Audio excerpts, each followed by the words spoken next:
Hello student, physics की online class में आपका स्वागत है। आज का हमारा टॉपिक है फिजिक्स की प्रश्न बैंक के लेसन नंबर 1 से 2 अंक वाले क्वेश्चन में से क्वेश्चन नंबर 5 के आंसर को समझना। तो चलिए शुरू करते थे। हमारा क्वेश्चन है आवेशों का अध्यारोपण का सिद्धांत लिखिए। एक आपने तरंग प्रकाशिकी में तरंगों के अध्यारोपण का सिद्धांत भी पढ़ा है। वैसे आवेश में आवेशों का अध्यारोपण का सिद्धांत होता है। अब क्या करें कि कोई निकाय होता है, वो कई बिंदु आवेशों से मिलकर बना हो सकता है। तो हम यहाँ पर एक निकाय बना लेते हैं। जैसे हमने यहाँ पर ले लिया ये Q1 आवेश, ठीक है। यहाँ पर ले लेते Q2 आवेश, यहाँ पर हम ले लेते Q3 आवेश, यहाँ पर हम ले लेते Q4 आवेश, और इसी तरह कई आवेश यहाँ पर मौजूद है।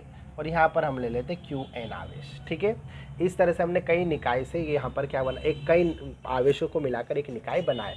और कूलाम का नियम बोलता है कि हर आवेश एक दूसरे पर बल लगाते हैं, मतलब सब एक दूसरे पर बल लगा रहे हैं। मतलब अगर इस पर बल निकालना है तो ये सब मिलकर इस पर बल लगा रहे हैं, इस पर बल निकालना है तो ये सब मिलकर इस पर बल लगा रहे हैं। इसी तरह हम देखते हैं कि Q1 पर कितना टोटल बल लग रहा है। तो Q1 पर ये Qn, यहाँ पर जो आवेश होंगे वो भी इस पर बल लगा रहे हैं, ये भी इस पर बल लगा रहा है, ये भी लगा रहा है, ये भी लगा रहा है। मतलब सब मिलकर इस पर बल अप्लाई कर रहे हैं, फोर्स मतलब, ठीक है। तो ये सब इस पर क्या कर रहे हैं, बल लगा रहे हैं, ठीक है, यहाँ पर इस डायरेक्शन में,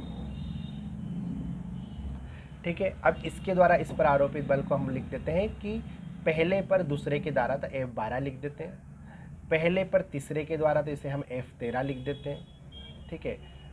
पहले पर चौथे के द्वारा तो इस फोर्स को हम F14 लिख देते हैं। और यहाँ पर भी कई बल लगेंगे, ठीक है। इसके अलावा Qn द्वारा है तो पहले पर n के द्वारा तो इसे लिख देते हैं F1n, ठीक है। इस तरह से हमने अब लिख दिया। अब अगर इस पर कुल बल निकालना है तो ये सारे बलों को क्या कर दिया जाए, जोड़ दिया जाए, तो इस पर कुल आरोपित बल निकल आएगा, ठीक है। यही है अध्यारोपण का सिद्धांत।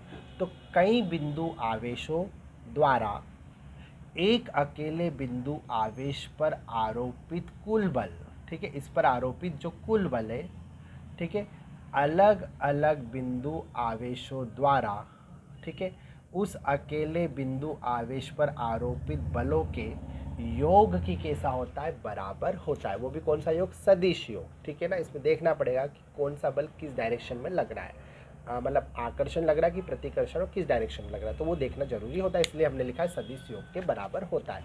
अब लिख लिया हमने कि माना कि n आवेशों का एक निकाय है, ठीक है, जिसमें आवेश है Q1, Q2, Q3, Q4 dash dash dash Qn, ठीक है।